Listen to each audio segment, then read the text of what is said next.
Kim Pecora at the Atrium. Today we're going to talk about the Last Supper, the Cenacle. So we'll start as we always do by lighting the candle, and we'll say, Jesus is the light of the world.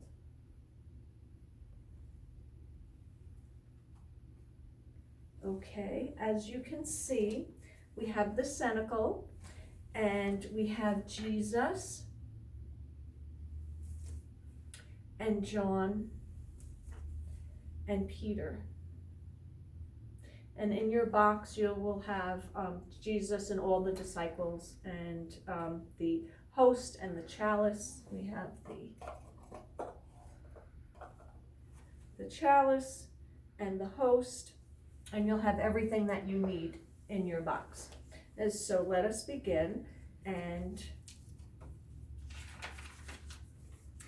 when the day of the feast of unleavened bread arrived, the day for sacrificing the Passover lamb, he sent out Peter and John, instructing them, "Go and make preparations for us to eat the Passover."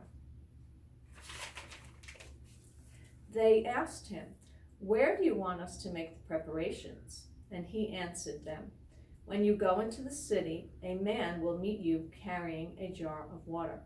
Follow him into the house that he enters, and say to the master of the house, 'The teacher says to you, where is the guest room where I may eat the Passover with my disciples?' He will show you a large upper room that is furnished. Make the preparations there."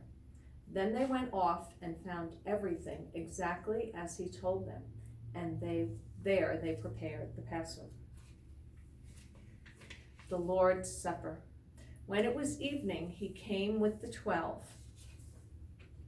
While they were eating, he took bread, said the blessing, broke and gave to them, and said, "Take it, this is my body." Then he took a cup, gave thanks, and gave it to them, and they all drank from it. He said to them, "This is the blood of the covenant, which will be shed for many." Then after singing a hymn, they went out to the Mount of Olives. Okay, so then what you'll do is you have Jesus talking to Peter and John, and he will tell them to go and prepare the Passover and explain to them about the man they will meet with carrying the water jug, and ask his master where they could prepare the meal. And then you would get your table, and there's a tablecloth.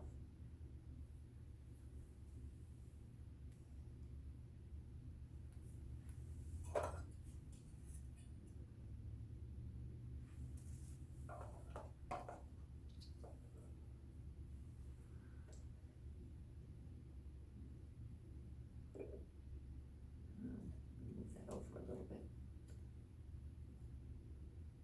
Okay.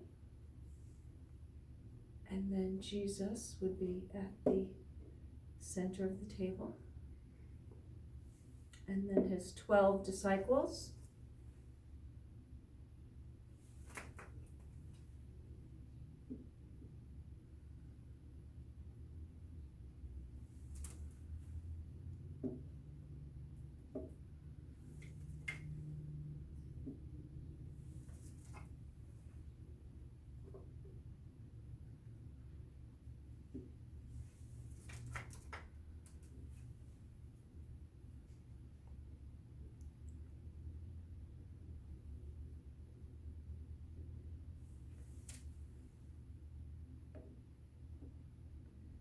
And then you can talk to the children and say that Jesus takes the bread and says, "Take and eat, this is my body." And then he takes the cup of wine and he says, "Take and drink, this is the cup of the covenant." You can explain to the children that this is the body and blood, the actual real presence of Jesus, that he is with us at every Mass, and that it's always is him. It's not a representation of him. It is actually the real presence of Jesus. And then after you're done, you can talk to them about who was at the Last Supper, who the disciples are, and see if they know any of the names. There's a song on YouTube called the 12 Disciples. You can play that song and they can learn the names. I like to get an egg carton and then cutouts of each of the disciples, and you can put one in each of the little boxes, and then that way they realize that it's 12 and you can talk about the different names. We have some tracing cards that the children can trace that we'll put in the box, and we'll put the reading that we usually put in the box, and you can ask them what they heard and see what they tell you, and then jump off from there with your discussion and have fun with it, because it is one of the greatest sacraments that we have, and your children will be curious and eventually able to make their first Holy Communion. So this would be a starting point for that. So I hope you enjoyed it, and I will see you again soon. Thank you.